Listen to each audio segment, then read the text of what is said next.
to stay. Hello and welcome back to Beyond Boards, a podcast dedicated to the actions and interests of skaters beyond skateboarding. My guest today, Louisa Menke, is originally from Algeria but grew up in the Netherlands and spent most of her adult life in Barcelona. After winning a series of European contests in the early 2000s, Louisa was the first European woman ever to turn pro back in 2003 for a Dutch brand called Colorblind. Since then, she has kept developing her abundant creativity through many different mediums, including traveling, photography, painting, music, zine making, and of course skateboarding. So here's my conversation with Louisa Menke. I hope you'll enjoy it. The rapture never ends.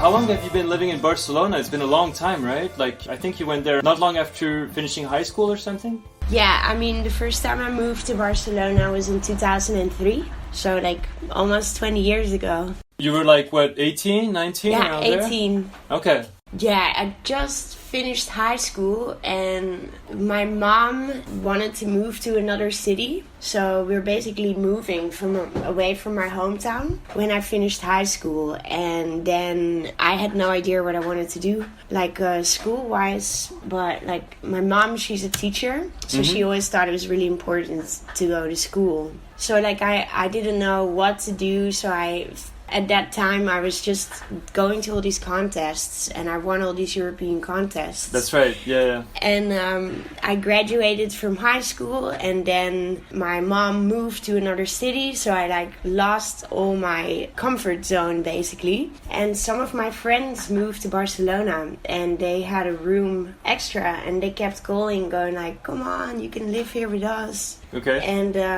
at the time, I like had applied or just like I got into this high school kind of thing. Like, so in Holland, you have this high school that has different levels. Specialties or? Oh, okay. Yeah, okay. so like I graduated from like not the highest level, but like one before that. And so if you graduate from the highest level high school, which is one more year, then you can go straight into university and you don't have to do like another, at least at that time. I don't know how it is now. Okay, but, I see. Yeah, so as I didn't know what I wanted to do, I thought I'd just do that one more year so I could have more choices, basically, when I knew what I wanted to do. So I signed up for this school. I went there for 1 week. My friends were like, come on, come to Barcelona. And I really didn't like that school because I was not focused on it at all. So I had to tell my mom that I wanted to move to Barcelona, but I was already in this school. So she was like, okay, but then you have to tell the director or the school that you're boss not coming. Yeah. that I'm not coming. So I was like, okay, because that was like pretty intense and I thought it was kind of scary to do, so I did it. And then the guy didn't believe me and he made my mom speak to him instead. But then I quit. Okay, Yeah, it was crazy. So then I quit that school and moved to Barcelona. And from there on, it was like basically the first time I lived on my own. And it feels like home to me in a way also. Oh, yeah. Yeah. That's where you've lived the longest, I guess, right?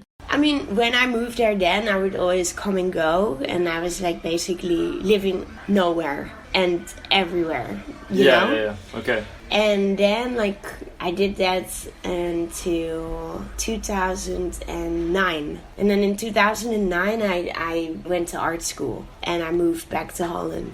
And I did that for 4 years. And then I left again. And then I lived in Berlin for a little while. 14 months. And then I moved back to Barcelona. Okay. So basically, right now, I'm living here almost 7 years straight.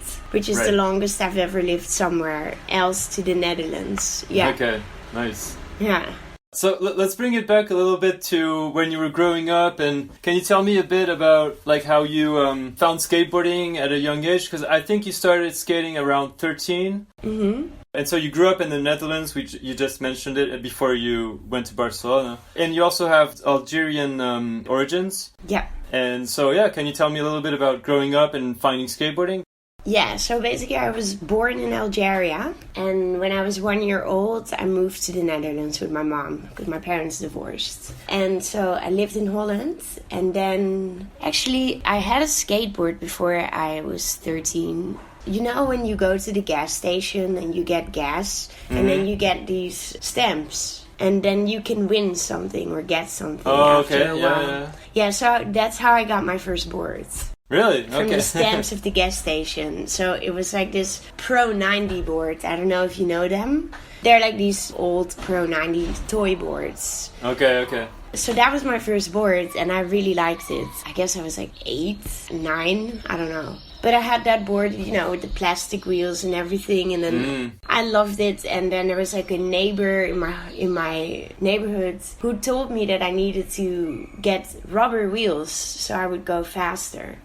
So then somehow like I found someone that had rubber wheels and gave them to me, and then I had rubber wheels on the plastic board so I would go faster. Okay. And yeah, but that was just like something I had. And then when I was 12, I think, I had roller skates, and that was like a big thing at the time. And my friend from my neighborhood, she was like, let's go to the mini ramp in the city, in the town, because, you know, we could do tricks and try. So I was like, all right, let's go. And we went there, and then they're like, I just really wanted to try and stuff. And then like I learned this one trick in a day, that day, and then like I stayed there, and then like later on the day, like in the evening, all the locals came, so the skateboarders, and one of them was used to be a skateboarder. He used to be the best one of the best ones in my hometown, but then he became a rollerblader.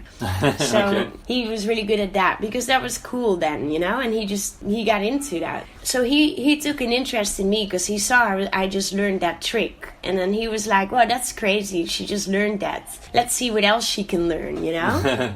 So he like tried to teach me 3-4 tricks, and I did them all like straight away. And then they were all super impressed. He was, which made me really impressed, because I had no idea what I was doing. But I had the feeling I was good at it, because everyone else was like, whoa. It came naturally, yeah. Yeah, and that just like gave me so much confidence and inspiration that I came back every day since, you know, and learned a lot more. And then like at some point I got really curious about skateboarding, because I used to have that skateboard. So I would bring my shoes, because before I would like go on my bike with the roller skates, and then I would bring my shoes to the mini ramp and like try skating on the locals' boards. And eventually they gave me a board.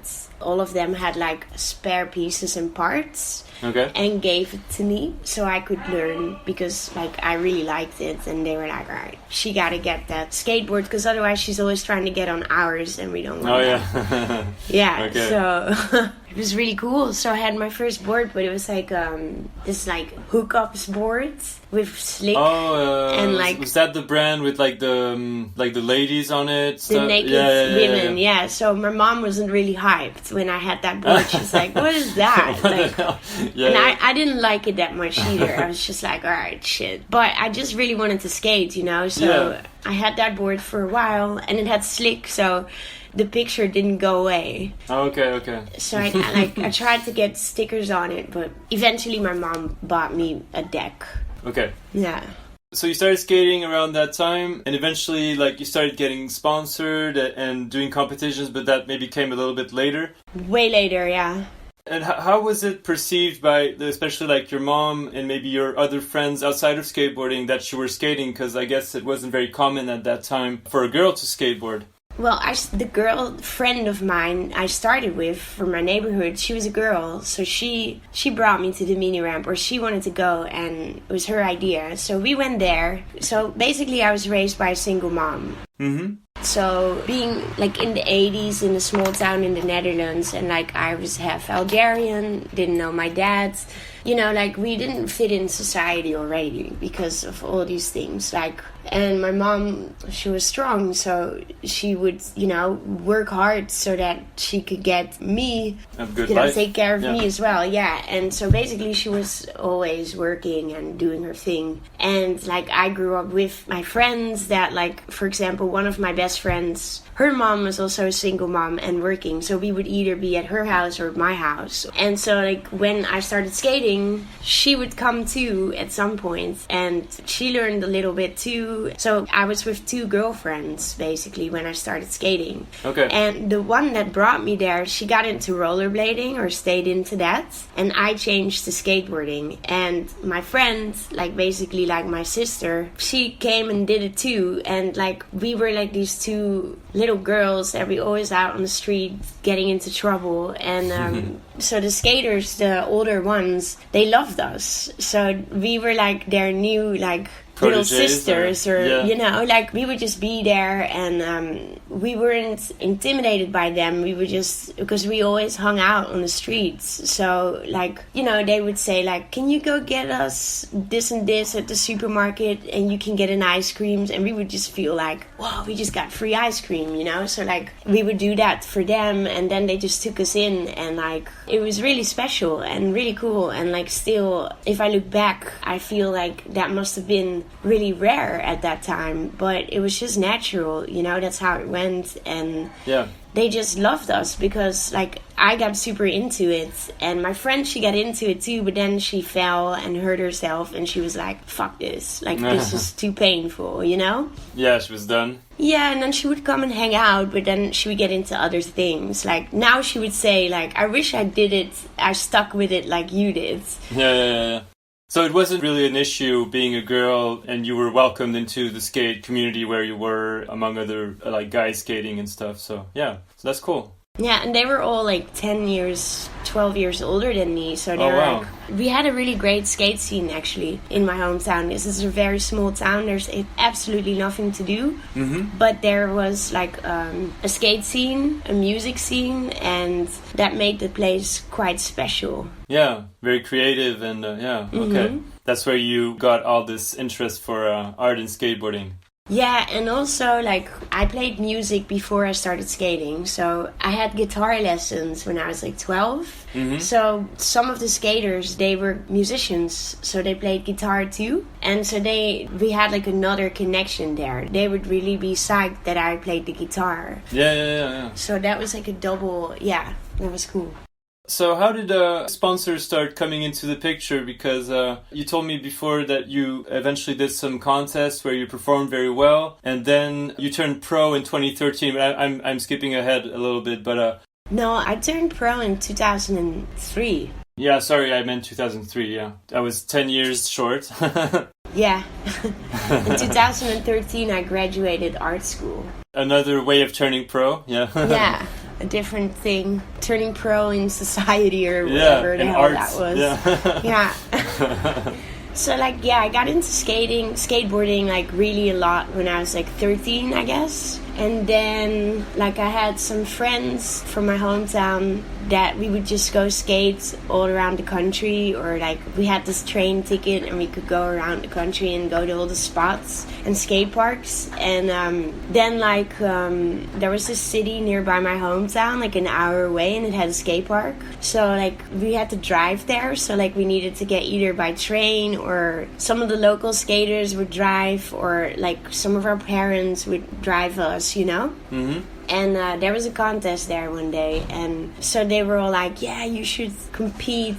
So I entered, and all of my friends, we entered, and it was like the north of Holland contest or something. And there were 2 different levels of the contest, so it was like up until 16 or 15 and above. So that was my first contest, and I landed everything I did, and then I kickflipped down a mini ramp in my run, and I won the contest. Wow. And it was actually from all the boys, because I was the only girl, and it was real. It wasn't just like, oh, she's a girl, like we're gonna give her some more points or something. No, you killed it basically. Yeah, and it was like a big surprise, because I had no idea what it would do with me, you know, skating a comp. And so I won, and then all these people were just like, whoa, that's crazy, like I don't think that's ever happened. And then there was this German skateboarding brand called Morphine, And Okay. they were like, yeah, we'll sponsor you. And I was like, all right. So I was like, I got these boxes of morphine boards.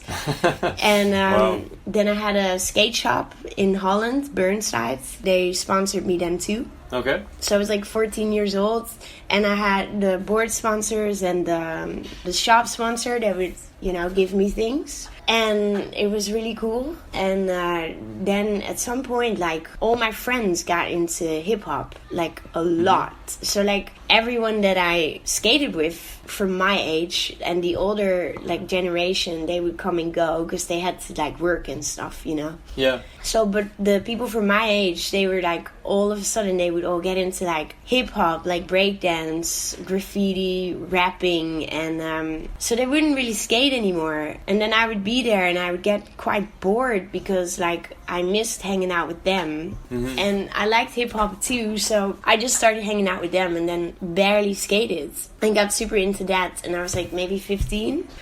And then like I also, hit puberty, so it was also like, all right, I'm hanging out with all these boys, like I want to hang out with my girlfriends as well. And so like, I started to get drunk, party. Yep. And then we like became this dance group from this hip hop crew in my hometown that would go and do like shows around the area, and we would be their dancers. So we would like do like dancing in random clubs around Holland and get free drinks and just party, It was really fun. But so we would just go all around, and then one day my friend, well, he's from my hometown, but he was never there when I was there because he moved to Amsterdam when he was like 18 or younger. He's a skateboard photographer from the Netherlands, Marcel Veldman. Oh yeah. Yeah, I know of him. Yeah. Yeah, and he's from my hometown, and so basically the guys I grew up with, he grew up with them, so they would always tell him about me. And then one day he needed a picture of a female skater, so he came to my hometown to meet up with me. And at the time I was like into the hip hop thing, so I was like doing graffiti and like the dancing and all that. And then I didn't have a board, so he brought a board.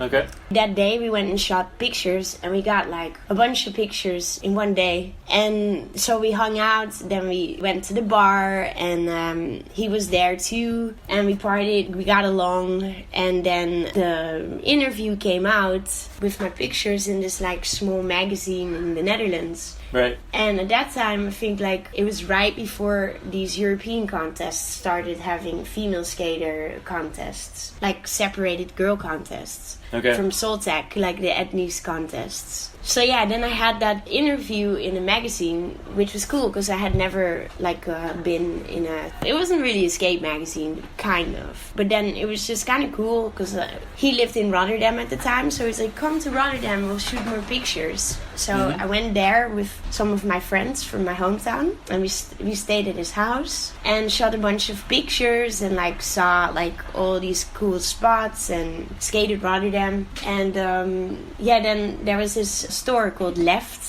Skate Shop, Left Distribution, which was like the biggest deal in the Netherlands at that time. Like they were the best sponsor you could have in Holland, basically.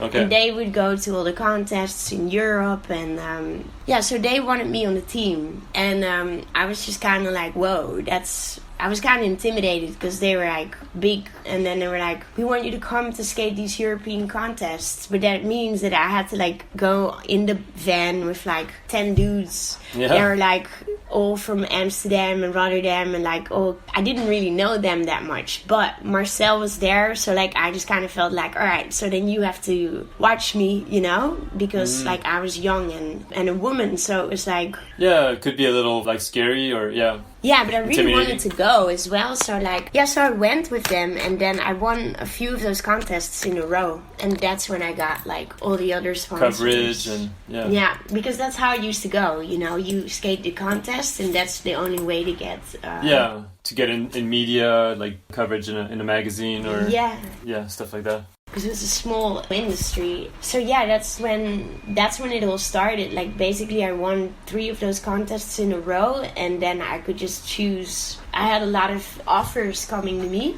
From sponsors? Yeah, and I was just kind of like overwhelmed because like I found it pretty cool skating for the distribution because I got to choose everything I wanted. I could get one board one day, get another board the other, and like different pair of shoes. But now I had to like choose one. Yeah, one single thing, yeah. Yeah, and I was like, all right, so what do I choose? And then like Soltec, Edney's, I chose that because I really like Don Brown, who is one of the owners. Right, yep. And I just had a good vibe with him. Like, he seemed like a good guy. So, like, I always went for my gut, like, more for people, you know? Or just, like, because I felt like it's something you do for fun, you know? Like, and obviously the money and stuff, I really didn't know what was going on with all that. I was like, I never really had a proper job. So I didn't know, and I was making all this money from the contests, but I didn't make that much, you know? And I was still like, I don't know, I just didn't take it serious, any of it.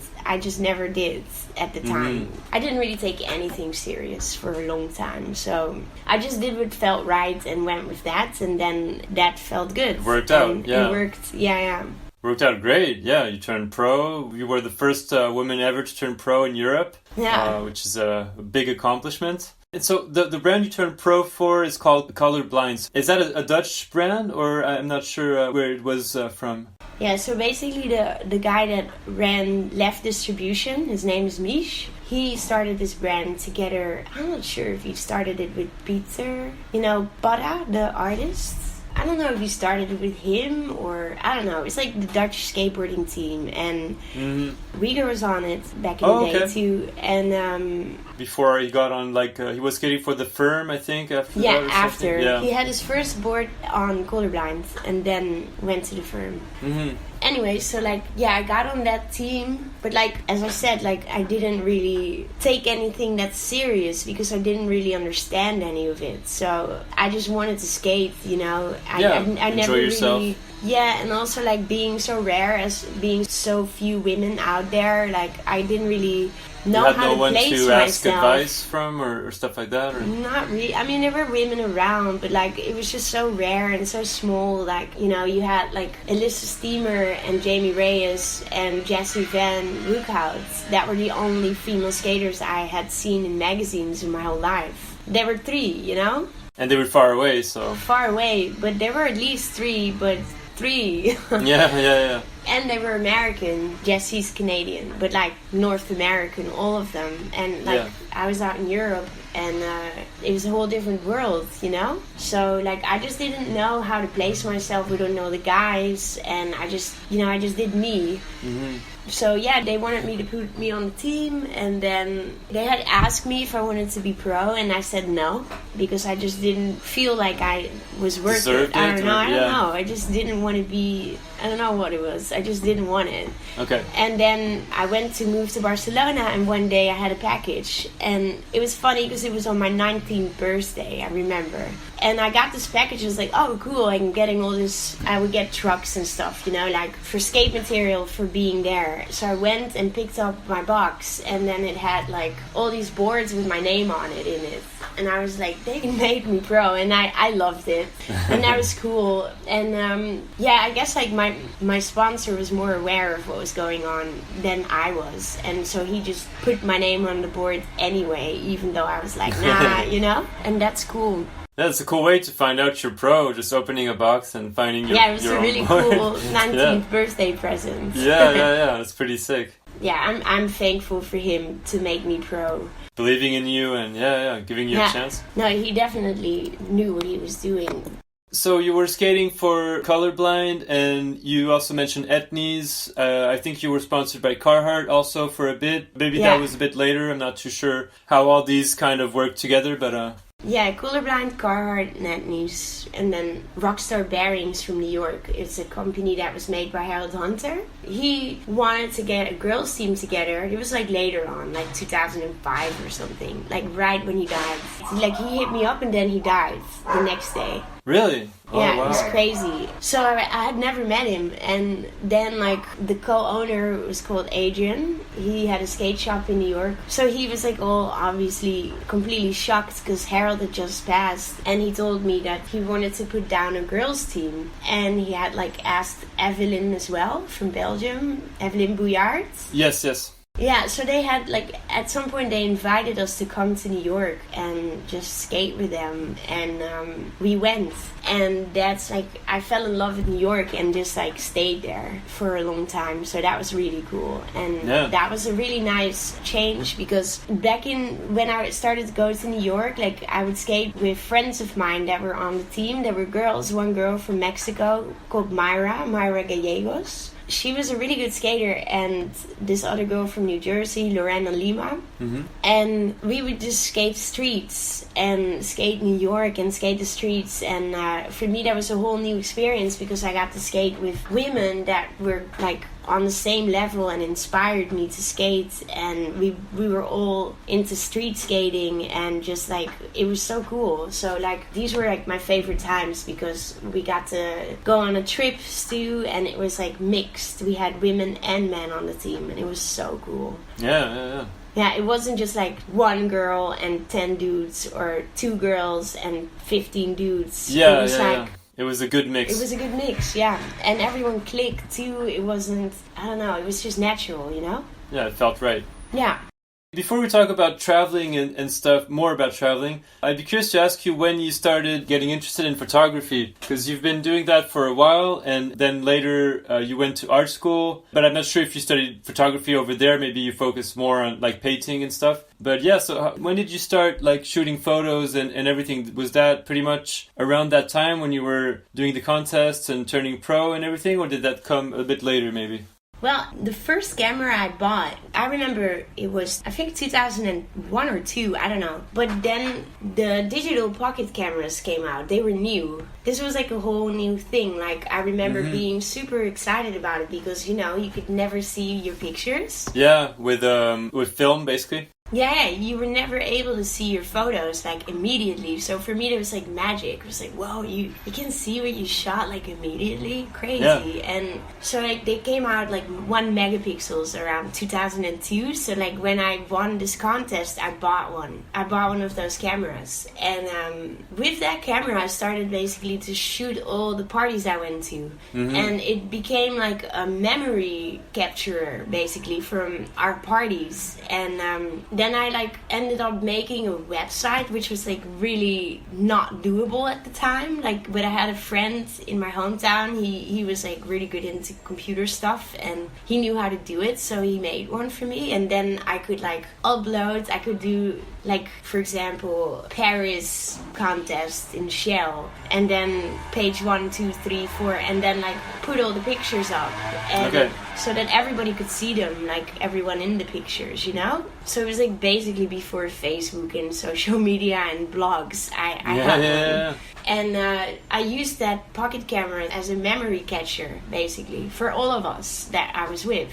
Cool. And I did that for years, like 6 years or something. And didn't you make a book out of this? Because I think I saw something on your website that looks a bit like what you described, with photos of people at parties and stuff. Yeah, I actually found all the old photos on my hard drive while I was in art school. And then I decided to do something with it, and I put them all into chronological order. And by doing that, I understood what I did in 6 years. I was, when, and yeah, it was a crazy project, but really cool. And I'd say that was like when I started my interest in photography. It was already back then. And then at some point, like I think I also quit doing these pictures around 2005, 6. I think 2006, after 2006, I stopped because I also bought a Yashica, a T5 film camera. Mm-hmm. And I got more into photography, but then I got into film again. So I quit using the pocket camera and went over to film, and like I got more interested in like thinking about what I was doing instead of like being capturing what I didn't know I was doing, you know? Mm-hmm. And so like I did that for a while, and I started to change the whole thing around. And then like around 2009, it was this crisis that started. Right. So basically, all the sponsors kicked off all the girls. It was the first thing they did. Very elegant move. Yeah. So at that time, I was like, all right, I need to do something. And, you know, like how skateboarding is now, there's finally opportunity for women to actually really make it. Right. But back then, it wasn't the case. Like, we were there, but there were so little of us that we weren't really... I mean, I had the opportunity and everything, but, like, it wasn't the same. Oh, for sure. Yeah. As it is now. So, like, people working at my sponsor, just sitting at a desk doing computer work, women would make more money than I did jumping downstairs, which was, like, quite demotivating, you know? Yeah. And if you get a little bit older. I mean, I never did it for that, but at some point you just start to see, the reality of it all, and you're just like, I kind of lost my inspiration. And it was hard because I loved skateboarding so much, but, like, I didn't know how to keep being inspired in the environment I was in, basically. Yeah. So then when I went to New York, I found it again and I got inspired again, which was great because I got to skate with other women. Mm-hmm. But I don't know, like, I was struggling with staying inspired and staying Motivated. Yeah. So I went to art school because Yes. I was interested in that. So, like, that year 2009, when the crisis hit, seemed to be the perfect time To transition, yeah. yeah, I just thought, like, all right, I'm just gonna change my entire life and do this now, because I know I love art a lot, and I know that if you have a passion for something, it could work, you know. So I gave it a chance, and it was really hard, actually, because I felt like I was in rehab from pro skating, going to art school, you know. Yeah, I see. Yeah, it was crazy. It was a complete change of my entire life, but, like, it was good for at that moment. I think I needed it. So you were there for a few years then. How long was the art school? 4 years. 4 years. Okay. So I combined it with skating, but I was, like, way more into art at this time. But I would still skate. I would go to New York. I did my internship in New York. But, like, I didn't skate much. I was just, like, in the school now, learning all these new things and, like, getting to know myself without the skateboard specifically, I guess. Like, I just got to learn, like, another parts of myself. Like, I used to think that skateboard was part of my body, you know? Yeah. I identified with it like it was part of me, physically. Mm-hmm. And then during art school, I kind of, like, detached from that, which was very interesting.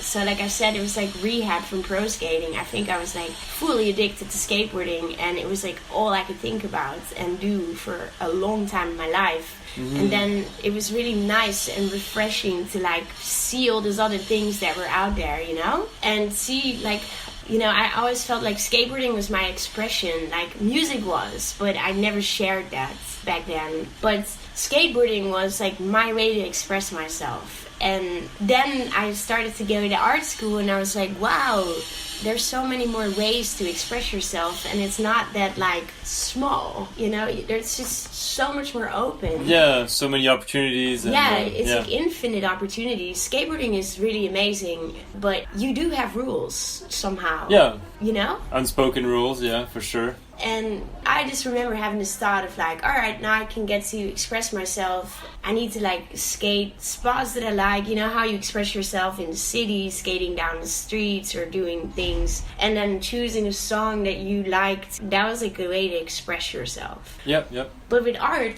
it's, like, infinite. You don't need the song and the tricks and the skateboard. You can use it, but you can use, like, 1,000,000 times more and brighter. So, like, I felt like being in art school, like, opened up my mind. Your perspective, yeah. And my perspective, yeah, and that was really cool. Yeah, so I did that, and then, like, I kind of, like, detached from skateboarding a little bit too much because I started to feel, like, negative feelings towards it. But it was, like, just because I had to grow and deal with some of my own things in life that are hard to deal with sometimes, you know. So then you get a little bit frustrated, or you know, you want to blame things and stuff. Like, I guess it's, like, what people do until you get to the actual solution of, like, oh wait, I have to own this. Like, it's no one's fault. I'm not a victim. I'm my own person. But until you get there, you get to blame everything around you for a while. Yeah. Anyway, so like I also got into other things and stuff. So like for me, skateboarding at the time, I also felt a bit trapped because as being a woman, I also felt like I could never really be myself because it was so male dominated that like I felt like I had to be really strong and tough all the time. And that's what kind of made me really tired. I also felt a lot of pressure being a woman, so I felt like I had to represent all women for doing anything I did, you know, like, so it wasn't fun in that way because it was so serious and heavy. Yeah, a lot of pressure. Yeah, I felt a lot of pressure because at the time I had a lot of pressure and I think it like was too much, and that's why I burned out from it a little bit, you know? Yeah. Yeah, so then I got into art and all that, and then I remember my teachers would be like, why don't you do anything with skating? And then I'd be like, I just want to see what else I have, you know? And they were like, yeah, but you're leaving out a really big part of you. And I'd be like, no. But yeah, it took me a little while to come process back to it. that. Yeah, to get back to it. And, you know, I went through a lot of things that like I didn't want to deal with back then when I was younger. And it brought me back on the right track, basically, because you can't go around avoiding things. Yeah. They'll come back, you know. They'll catch get you. Oh yeah. So yeah, then art school was really cool for me. I mean, it was awesome because I got to use all the facilities at the art school and stuff, but I feel like it really helped me grow as a person and see different things. Yeah. And so you traveled to Afghanistan, I think that was in 2009. So was that right as you were starting the art school, or was it before or during? How did that happen? I went twice. So once before art school and the second one was like 2 months in starting art school. Yeah, that was kind of crazy because like I just started the school and then I went skateboarding in Afghanistan and I had to ask free time from school to go there. Yeah, already. Yeah. How did you get involved with this trip into Afghanistan? Did you know Oliver Perkovich at Skateistan, or how did you get involved with that whole trip? Well, actually, my friend Kenny Reed, he used to live in Barcelona like me. Yep. So I knew him from there, and he would travel to all the crazy places in the world. Yeah. And so, like, he was offered this opportunity to go and skate in Afghanistan for a documentary about a project that was being built up called Skateistan. And nobody knew about that back then. It was just getting started. Yeah. So Kenny reached out to me and asked if I wanted to come because they wanted to bring a woman as well. So it was like Kenny, Cairo Foster, Mason Farai, who's originally Syrian but lives in Dubai, and me. And so I tried to do some research and checked some Google searches for like what it would be like to be in Kabul, you know, at the time. Because it was a full-on war zone and it was pretty gnarly and I was like scared. So I remember reading some journalists' diary or something online that night when I had been asked. And it just sounded really crazy, you know, full-on war and no rules. Like it was basically one big craziness, and like I couldn't really understand what it would be like, you know, because I'd never been somewhere like that, at least that I knew of. Yeah. And so then I thought about it for a while. Like I told my friends, like family, see what they said, talked about it, like talked to the documentary makers, had some phone calls. Also at the time there was a woman involved at Skateistan. So I spoke to her, you know, asking about what it would be like as a woman and stuff, because it's even way different. Sure. And but then there was always this voice inside of me that was like, you gotta go because you're just like them. So, and I was like, as I'm half Algerian, I always had this thought, like, if I would have been raised in Algeria, I always wondered if I would ever skate. Because, like, most likely I wouldn't, you know, at that time. And then I always had this, like, sad feeling of that when I grew up. Like, I was so grateful that I was in the Netherlands and that I could skate. So, being in Algeria, like, having that thought of that being a part of me, I always had this thought of, like, what if I would be a little girl in Algeria and this woman would come and skate and show us that skateboarding, you know? So then I was like, I could be that person now, like I have to go, and I did it, and that's why I went, basically. So you said you went twice. How long did you stay each time? Was it like a week, 2 weeks or something? Or? Yeah, the first time was 1 week, the second time was 2 weeks. Okay. How was it basically? Like, was it as scary as you expected, or was it actually a bit more mellow, or how did it go? No, it was really not mellow. It was like a full-on anxiety trip, non-stop, like tense, you know? Yeah. Like, you know what they say about people going to war zones, that it's like adrenaline, and you get an adrenaline kick out of it, so people keep wanting to go back. You have that too. Okay. But it's just a mixture of everything. Like, it's a whole different reality, you know? Like, you can read about war, but when you go in there, it's like a whole different thing. And then even then, you're only visiting. Like, but you get to feel, it's like a gnarly energy. It's really like helicopters, planes flying super low. Things just can go down any second. You could just die, you know? And you know it. So you feel extremely alive. And you just are completely unaware of what can happen to you in a second or an hour, and everything could just change. So you're in a constant roller coaster, and it's wild. It's really wild. It's like super stressful and super intense, and also really amazing. And you know, because when you do something that's good, it's like extremely good. Like, it's like you're constantly on the edge. Yeah. But non-stop. So like, yeah, it's a very wild experience. Like, everything is extreme, you know? Like, good stuff, bad stuff, dark stuff gets extremely dark, it gets extremely happy, like, but it stays dark most of the times, you know? Okay. Were you teaching like skate classes to children, or was that not really already happening at that time? I'm not sure if they already had a skate park built, or how was it like the first time you went? No, they didn't have a skate park. They had nothing. They only had a house, and they were giving skate classes at this empty pool, like a little thing that usually Bowl, be full sort of water. Of, yeah, like a little bowl, but it wasn't even a bowl. But that's what they found, and then they started skating in there. And that's where like they would go and skate with the kids. And we went there, and we were there in the documentary. We were the first international skateboarders to come, and we were invited by the Olympic Committee because they made skateboarding Olympic in Afghanistan only, way before it actually became Olympic now. Yeah. Which was funny to us at that time. We were like, really? Skating Olympic? Haha, you know? But actually is real now. Yeah. So yeah, we were invited by this president of the Olympic Committee, who was like pretty tough guy. He invited us for tea one day, so we went there and skated with the kids. They did like some TV channels with us from Afghanistan, and then the documentary wanted us to be there so they could show the similarities and differences between us and them as skateboarders, you know? Right. Okay. So yeah, basically there were a bunch of little girls, and they were extremely excited about me, and the boys too, because women don't have many rights out there, you know? So yeah. And like, it was weird. I had so much attention. It was kind of crazy. Like, I would get attention from soldiers, anyone, men on the street, just because. Yeah, they had never seen someone like you, yeah. And they never had seen skateboarding either. So like, they would think it would easy, and then they would try because they saw, oh, she can do it, so I must be able to do it. So then that whole like mental state of like men, women completely fell apart, because they would fall and realize how hard it is, and then they would be like, oh shit, this is actually really complicated. What's going on? And then it was really special.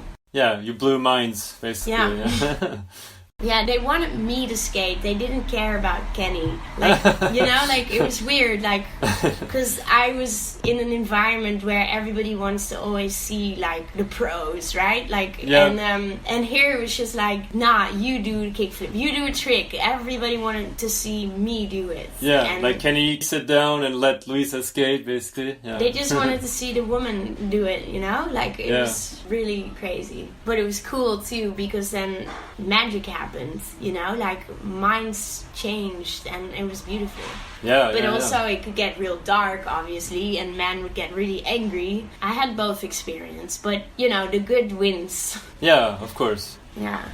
So you said there was a documentary, but you also made a book about this whole experience called Some Time to Smile? True. And you also, after this first experience in Afghanistan, in the next following years, you traveled quite a lot. I mean, that's a bit later, but you went to like Johannesburg, again for Skateistan in 2016, I think, around there. Mm-hmm. In more recent times, you went to Palestine and like volunteered as a skate coach over there. I think you went to India as well at some point. I'm not sure exactly what year it was. But basically, so you did all these travels and you started making zines about your experiences traveling and taking photos and kind of sharing the story of your experience over there. So yeah, can you just tell me a little bit about getting into making zines and maybe a bit about the different major travels that you did? I just mentioned a few, but I'm sure there's other ones that I don't know about.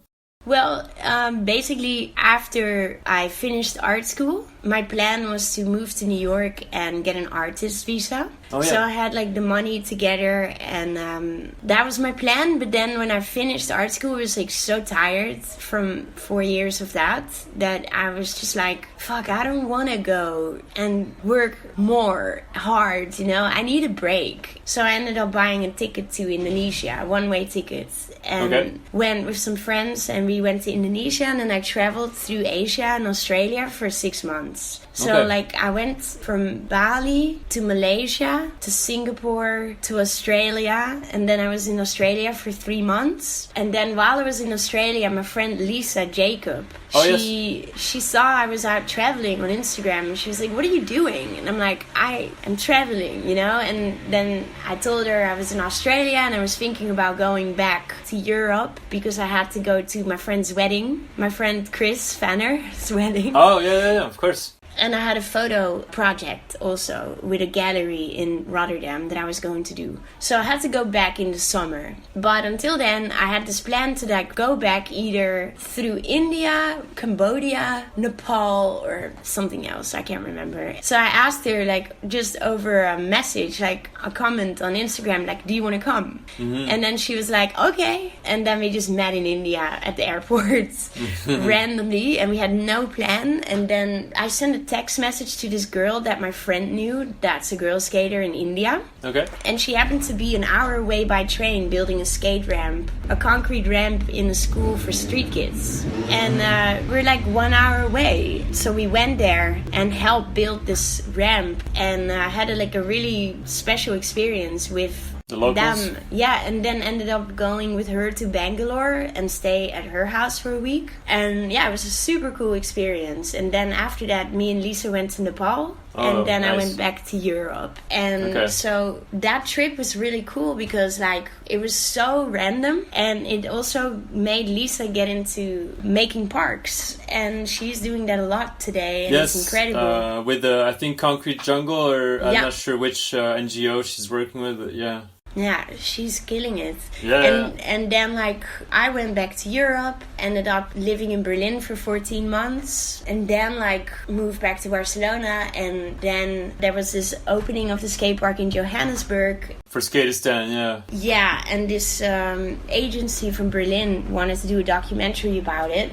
and asked me to go with them. Mm-hmm. And so I got the opportunity to go and see Skateistan in another country, which was really awesome. And then I made a zine with that project because it was like a very special time and inspiring as well. Yeah. And then after that, my friend Kenny Reed, he started to do this NGO, like a summer camp in Palestine, and invited me to come and join him for 2 weeks to help him out with his projects. It's Skate Kilia, right? It's not Skate Pal. No. Yeah. Right. But I ended up going and doing different things while I was in Palestine in Skate Kilia, and I've seen Skate Pal also, like the things and stuff. And I traveled around a little bit, and really crazy place. I'm sure. Yeah.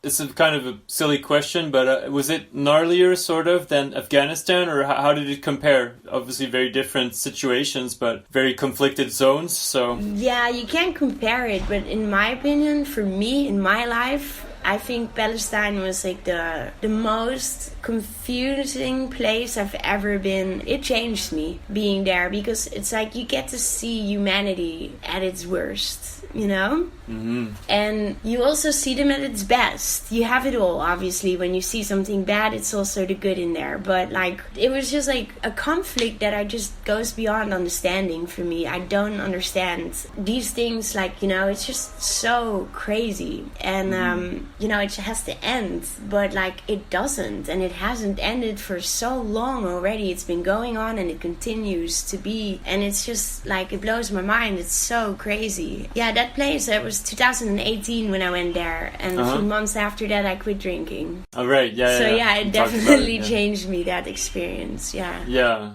How long were you out in Palestine for? Well, I don't even remember. It felt like 10 years. I don't know. A few weeks maybe? Or? Yeah, probably a few weeks. Okay. Yeah. So while you were doing all these trips, you were documenting them, and as I said, you were making zines. I don't know if you did it for every single trip that you did, but at least a few of them you made zines out of the whole experience, basically. So how did you get into doing that, basically? Because I think at some point you started like this kind of zine, I don't know if I can call it a publishing house or something, with a friend of yours. Yeah. So yeah, tell me a little bit about getting into zines, basically. Well, my friend, she's from Berlin, but she's actually from Iceland, but lived in Holland.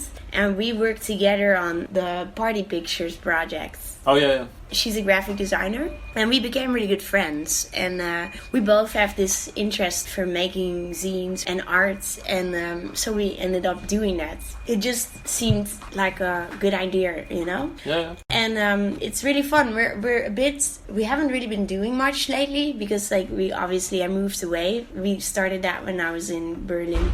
But we don't live nearby each other, and we're all busy doing our thing too. But yeah, that's how that got along and came together. And yeah, actually we should do something again. It's a fun project. Never too late. Yeah. No, it's always gonna be there for sure. Just we're all busy doing our other projects too. And you're not living in the same city, so I guess that makes it. And COVID happened, so yeah. Yeah. But it's great. Like, I mean, you know, we both get motivated on doing things together, and we're a good team. Yeah, it's super cool. I just haven't been making zines for a while. The last zine I made was the Palestine zine, and like I said, like that, the projects I made with the zines, like Johannesburg, also Afghanistan and Palestine, they're kind of similar in a way, and I feel like I made them because I needed to process it, and it's a way for me to like process an experience. Digest, and that's how I made those zines. And I've made different zines as well, but they were different, so it's like more artistic and stuff. And then like I've been changing after Palestine, after that zine, I've been changing my direction a bit. I started cutting up photos, started getting into painting, making more music, so things are going different directions now. Like I feel like now I'm starting to focus more. I've been really into painting and to collage making, and now I just bought a video camera, so I want to start experimenting with that. It's something I've been wanting to do for a long time, but I never chose which camera I wanted. I couldn't choose, and now I just figured it out, so that's really exciting. Yeah, and I'm also doing some projects right now. I'm working on a photo project for a magazine in the Netherlands, so I have a deadline for that. Okay. And once that's done, I kind of want to focus on the video camera. And I have already plans of ideas that I want to realize. But first of all, very most importantly, I need to understand my camera. Yeah, it's a whole different thing than photography. So yeah, exactly. Starting from scratch, basically. Yeah, I'm super excited. I've been excited for 6 years, basically. And I just didn't know which camera to get. So I'm really excited. And just needs to come down to the right moment. And I think it's there. Cool. I look forward to seeing that. Yeah. Yeah, thanks.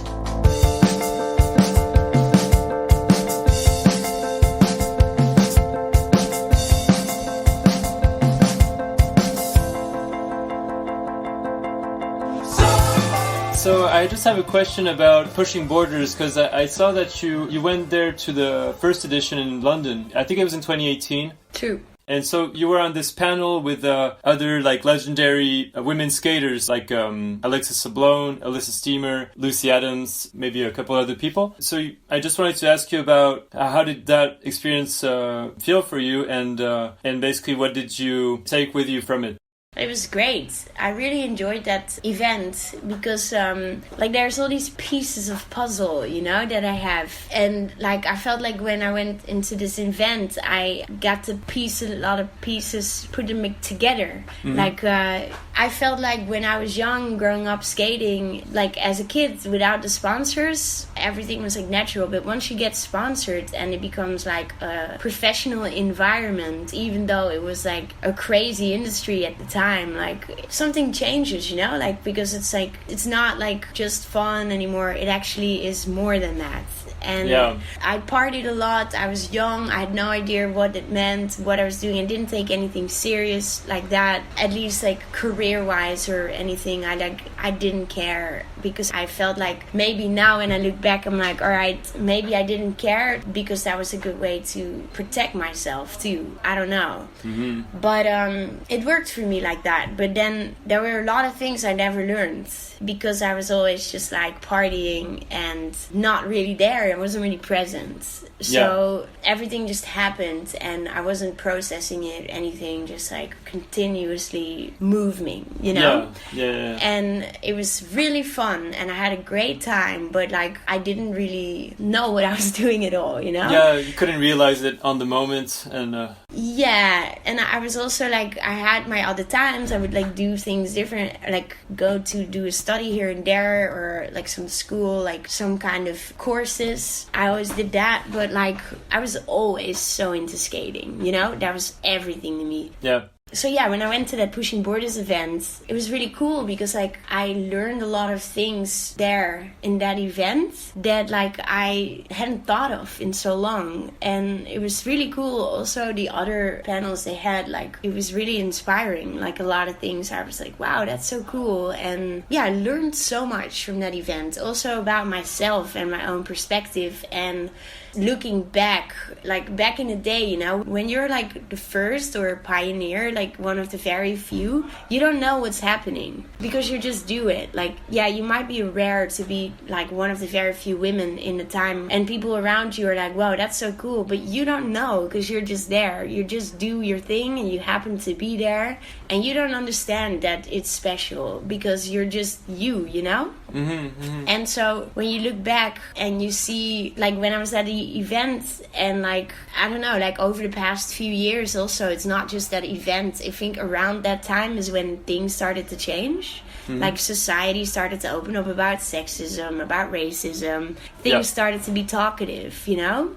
So that like it opened my mind to things that I didn't know how hard it was back then until now, you know? Like until then, that's when I started to see like, whoa, I actually had a hard time. Like, and I didn't really notice that because it was normal for me. Yeah. And then like putting yourself in perspective and seeing the bigger picture of your own experience, it's not easy, but it's so good, you know? Yeah. So I learned so much about my own past and also like things that weren't right and should have been different or, you know, like, and like it made me see myself differently and also like stand up for what I deserve or my worth, you know, like express it in a different way because like when you are in an environment where everybody just like, you know, when people are racist, you're just gonna be like, fuck these people, I'm just gonna go there and like have my thing and know these people are fucked up, but you don't have much faith in the environment because it sucks, because you know it sucks, it's been wrong forever,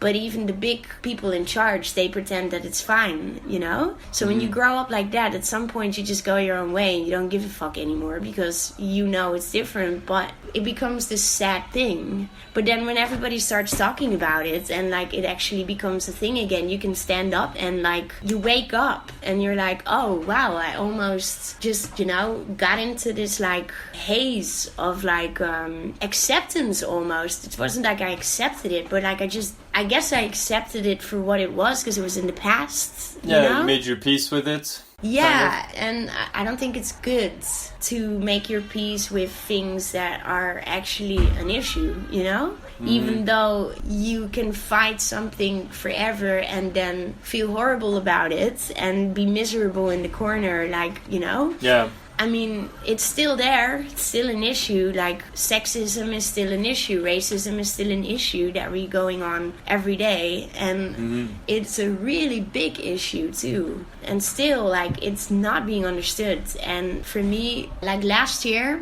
so my friend Chris, he reached out to me and asked me to get back in skateboarding. And so he wanted me to be on Vans and get sponsored. And so it gave me, like, this comeback feeling of, like, being back in the game. And I have been learning so much shit since then, like from then and now, and it's been like a very amazing experience because like it's like I've been in a time machine. I got into a time machine back in time, but it's not back in time. Yeah, because you're a different person. You're much more mature and you've grown up so much and had so much experiences traveling and everything, learning art. So yeah, you're a different person now than you were 20 years ago. Yeah, but I'm also the same person still, you know? Yeah, so that's the cool thing about getting this experience. It's a really cool thing to be able to live. And then, yeah, what I was going to say, like, there's a lot of things that have changed for the better, but there's still really not that evolved, you know? Yeah. And that to me was kind of hard.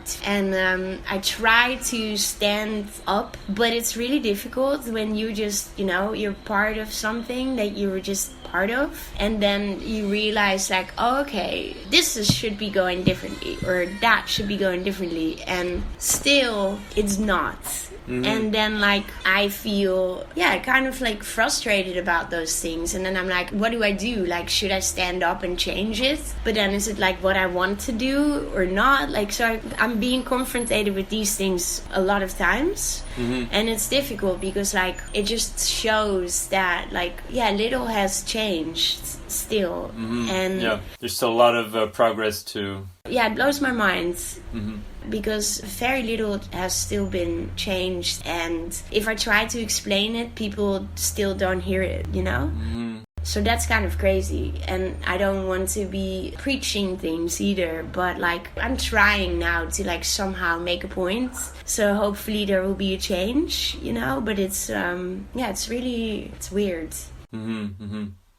You mentioned it a little bit before, but what are your next projects and things that you have cooking right now? You mentioned that you're going to get into video. What else is on your to-do list? Are you going to travel a bit? What's next for you?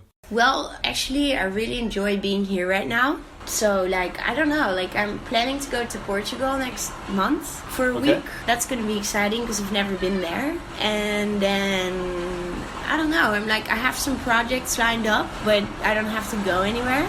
And, so my plan is to just, like, I'm not looking ahead in time that much. Like, I would like to go visit Berlin, and I would like to go visit Holland.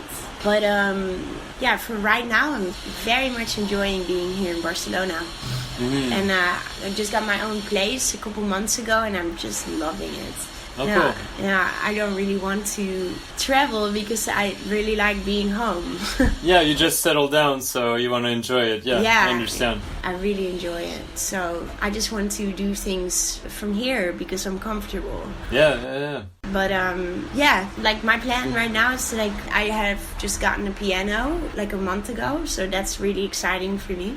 Because I've always wanted one, and I never had one since like we moved away from our hometown. So it's so exciting to be able to play the piano and learn, because I wanted to relearn it for years, and now I get the chance to, so it's really cool. Yeah, awesome. Yeah, because you play a lot of guitar, I think, as well, right? So guitar, piano, you sing. Any other instruments that you like to? No, it's the guitar and the piano that I love a lot of instruments, but like those are the main ones. Those are the ones that I really want to play. Yeah, put your energy in. So I can't bring a piano traveling. So I really like to be here and be around it. And then also, like, I have the video camera. Right.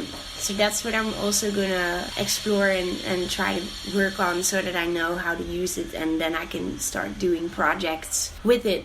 But so basically that's what my summer looks like, is to get into all these things and work on some projects that I'm already doing. Okay. So I just realized after Copenhagen, I was just like, oh yes, I'm home. This is so nice. Yeah, you can relax for a little bit. Yeah. That's nice. It's so good. Okay, so I have some questions from friends of yours that I'm going to share with you in a second. Okay. But I have just one last question that I usually ask the guests before I wrap up the interview. It's basically like, what's the most valuable lesson that you feel that you've learned from skateboarding? I guess face your fear and believe in yourself. Even though it's not easy because you can get hurt all the time if you don't. So you kind of have to. But I guess that's your fear, not believing in yourself. Yeah. That's where all the fear starts. All right, let's do the friends questions. So this first one is from Jeffrey Van Hove. Oh, wow. From Belgium. Former cliché rider. Former colorblind rider, too. So he said, "Hey Louisa, what was the scariest experience? The 4-wheel drive firecracker in Iceland or trying to ollie the Big Four in Magba?" Well, definitely the 4-wheel drive. Oh yeah, okay. Actually, both of them were not that scary. I would say the 4-wheel drive because it was in a car and we were off-road in the, like on the moon, kind of like moon terrain in Iceland. Yeah. But yeah, it wasn't that dangerous because, you know, there was nothing. But yeah, definitely more scary than ollieing the Big Four.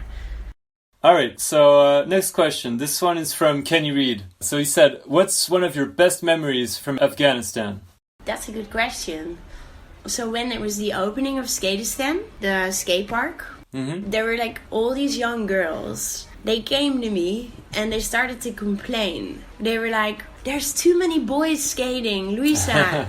They have to go. Why can't we skate?" And I just thought it was so funny because like I never heard that before, that complaint ever. Because there were always only guys, you know? And then there's these like 6 little Afghan girls in a skate park upset about boys, that they were skating too many boys. And I was just like, this is so surreal. But I thought it was really funny because of the entire situation, because women have no rights there too. It was insane. And it was so surreal that it was really funny. And I mean, there were so many great things that happened there. I don't know, like just skating with the kids there in general, or you know, seeing them be excited or learning new tricks and being excited about something so much in an environment where everything was just like falling down.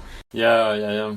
Everything there was just like, every smile was worth it, you know, to see. And like also I was really inspired by the people there, because like you live in a war zone and they still do their thing and live like good people, and it doesn't matter where you are. Like it's just like a lot of people are spoiled, or whatever you want to call it. Spoiled is a word that I don't want to judge. No, of course, yeah. But they don't realize how good they have it, or Yeah, and when you go to a place like that, you see how good we have it.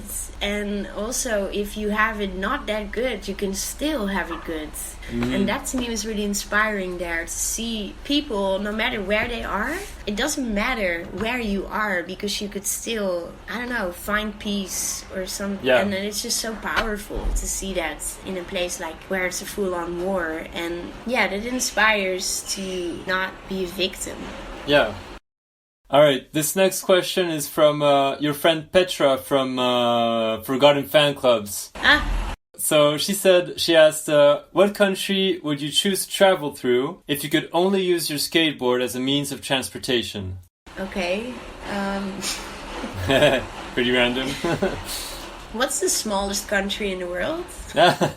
Like Vatican, maybe? Vatican City or something? I'll go there. Okay, that's a good answer.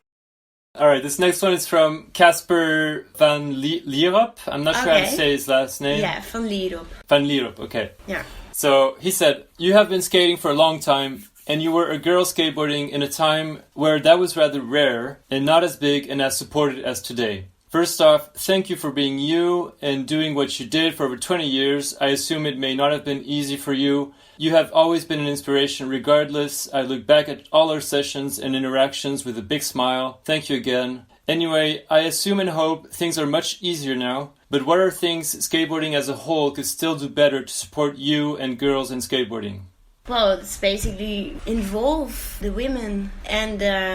put them in charge? just think a little bit more. Like, care a little bit more. Stop just going with your automatic pilot responses. Because, like, I'm not talking, like, day. I do it too, you know? We all do it. It's just human nature. Yeah. But, like, when it comes down to things like racism or sexism, it really... the change comes from within. And, like, now there's all these things that happen. Like, alright, so you don't...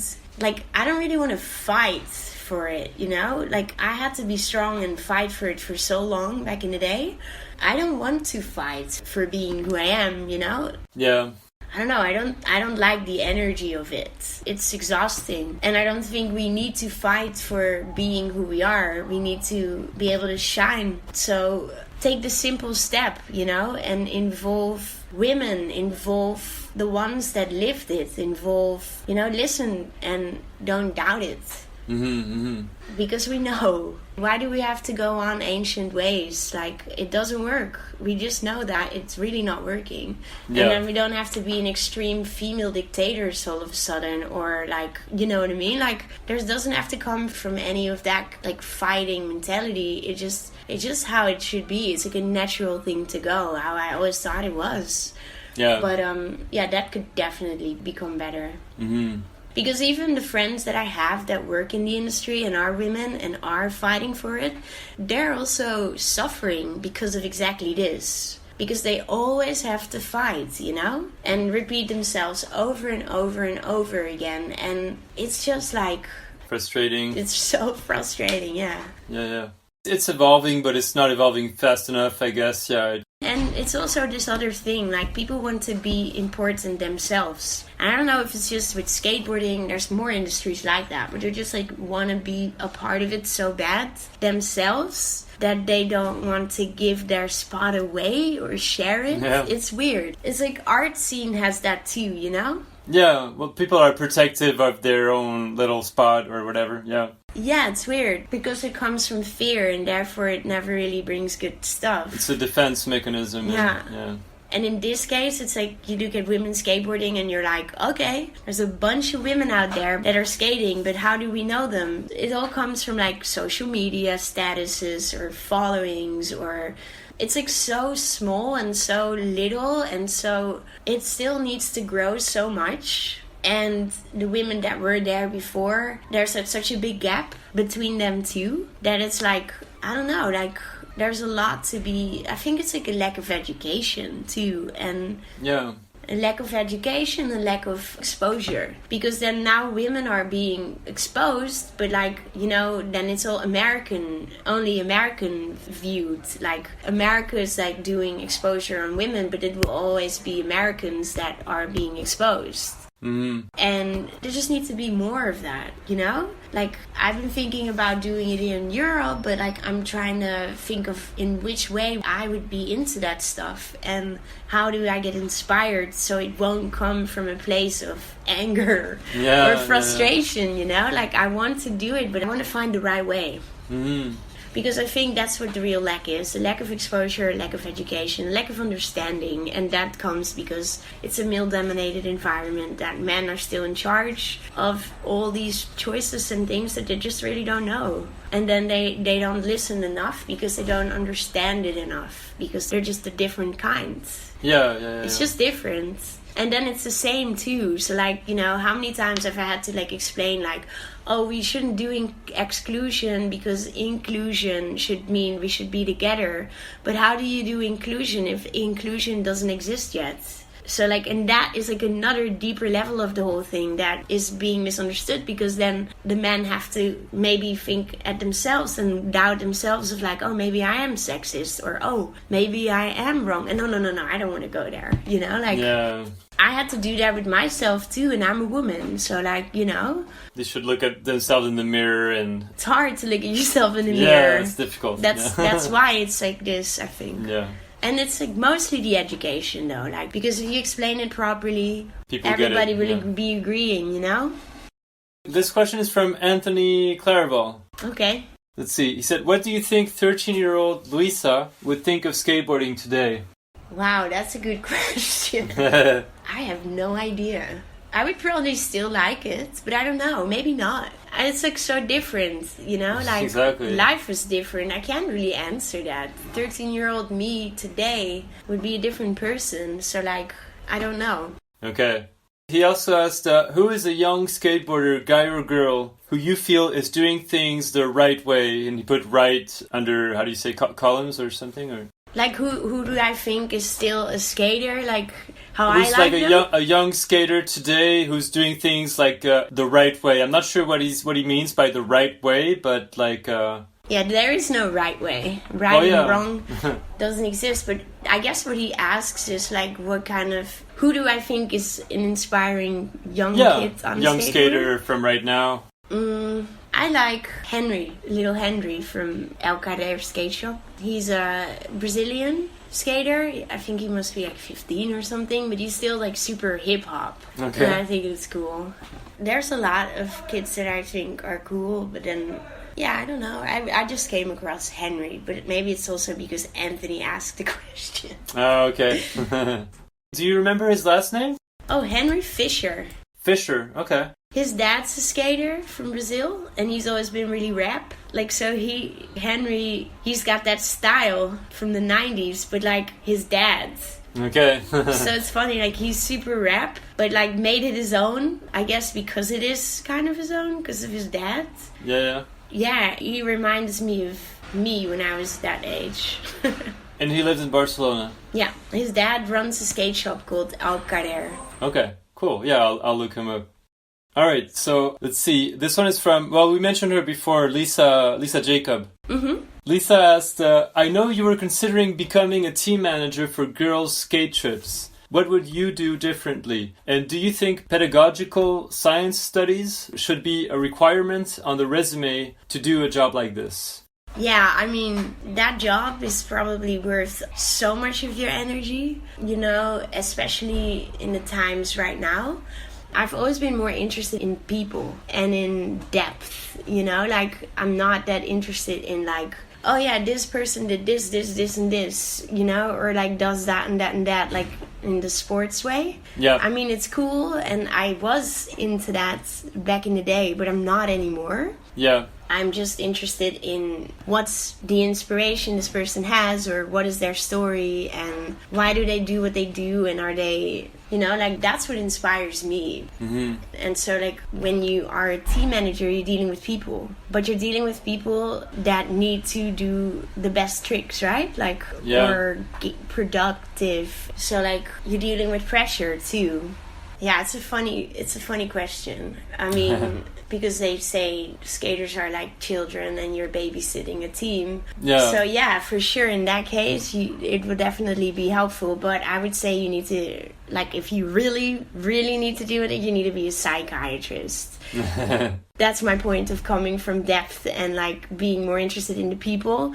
I feel like there's a lot going on in there, and skaters are definitely complicated people or unique characters. Mm-hmm. And so yeah, you need to have good human skills to be able to deal with it and don't suffocate from it and go to a mental hospital yourself. So yeah.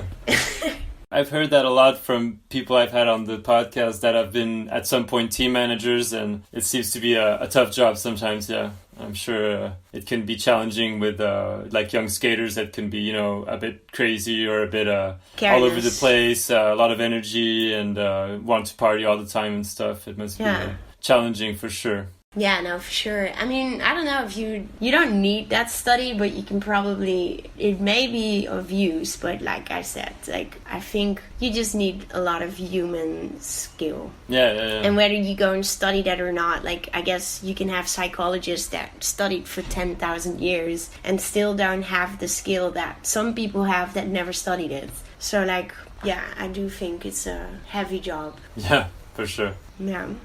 All right, so... Louisa, hey Louisa, you are one of the most incredible women I met in my life. Talented person who does art, music, skateboarding, one of the first girls, and honestly, like, for me, it's such a pleasure to know you. So I'm asking you, what kind of music makes you inspired to skate? What is the music which you like to listen the most while you're skateboarding? Do you like classic music to listen while you're skateboarding? And yeah. Did you recognize the voice, or it's a bit difficult? Was this Manuela? Yes, exactly. So Manuela Atanasova, something like that, yeah. What music, huh? Really depends. Whatever music that gets me motivated. It could be any kind of song. Like, if it hits me the right way, I can listen to it on repeat for days and skate with it. But, like, or I don't. Like, you know, at the moment, I haven't been skating with music. Okay, just listening to the city, sounds of the city and stuff, yeah. No, I just also like to be in the moment with the noises of everything in the moment. Be present. Yeah. And I feel like when you have headphones on, like, you can't really skate with the people around you. Yeah. So if you want to be detached, it's great. Like, you can put the music on, but it's also nice to be there, you know? All right. This next question, let's... Hey, Louisa. Ollie Perkovic here. You're into art and photography, which is so cool. But you've also, as a pro skater, worked with lots of photographers over the years. Who has been your favourite photographer to work with, and why? Wow. Well, I worked with several ones. Now I have to think. I listened to a bit of an interview you did a little while ago with Enrique Lorenzo. Mm-hmm. And you mentioned two photographers that I guess you worked with probably through Carhartt, Bertrand Trichet and Quentin de Brier. Yeah. I don't know if they were already photographers at the time, especially Quentin. Maybe he was just skating, I'm not too sure. But yeah, maybe these guys or... No, the ones I would say would definitely be Marcel Veldman. Oh, yeah. And Quentin then, yeah. Because they were the ones that, like, helped me too. Like, my first cameras that I bought, like, they were the ones to tell me which ones I should get. Yep. Like, Marcel was like a bigger brother to me. We're from the same hometown. We shot so many pictures together. Like, yeah, he was the one who shot, like, I shot the most pictures with, I think. Okay. And, yeah, then Quentin, he also lived in Barcelona. So, like, with him, it was also, like, he's a big inspiration in his way. Like, I'm not really into fashion photography, but he's a great artist. Yeah. He's gone into fashion, yeah. Yeah, he's a big, famous guy now. Well deserved. Yeah, good for him. Yeah. And Bertrand helped me a lot too. He was working for Carhartt. He taught me how to scan my negatives, which is really awesome. Cool. All right, last one. Hi Louisa, hope you're well. It's Claire Alum. I had a quick question. I know you do a lot of art in different forms. I know you do a lot of photography, you play music, you paint, maybe other things too. I just wondered what upcoming artistic projects you had, maybe for this year or the next. Cheers. Well, I'm gonna go figure that video camera out. Right. Is it going to be about skateboarding or not at all? Is it going to be a very separate artistic project or? Well, I've just always been interested in the medium of video because it's movement. And like, you know, photos are still, but you can actually create everything, use music and everything inside of a video. Mm. And my entire life I've been super into that, but I never taken the step to really get it. So now I got it, and now I just want to start trying to actually do what I wanted to do, you know? Okay. And yeah, I have ideas. I had like a plan that I was going to start in March, but because of COVID restrictions, I couldn't do it and missed the entire project, which really sucked. So I want to redo that hopefully. And as soon as I figure this camera out, this time, like I wanted to, because when I was in March, when this happened, my camera was actually broken because I bought the camera, but it was broken. So even though it was terrible, this whole disaster of not being able to go because of COVID stuff, maybe it was a blessing because the camera was broken. Okay. So now, like, the most important thing to me is to make sure that everything works correctly and I don't jump in before I'm, like, absolutely... ready. Yeah, no need for anxieties that don't have to be there, you know? Yeah. Let's feel comfortable. Exactly. I'm going to take it to another level now. Cool. Yeah. All right. Well, let's wrap it up here. Thank you so much, Lisa. You're welcome. That's it for my conversation with Louisa Menke. Follow her on Instagram at Louisa Menke with an extra A between Louisa and Menke to check out some of her skate clips, paintings, music, and more. Also, go visit her website louisamenke.com to see some of her photos and zines. You can find more links and resources on my Linktree page. The link is in my Instagram bio to check out some of Louisa's video parts and documentaries she's been involved with over the years. Thank you for tuning in. See you soon for a new episode of Beyond Words.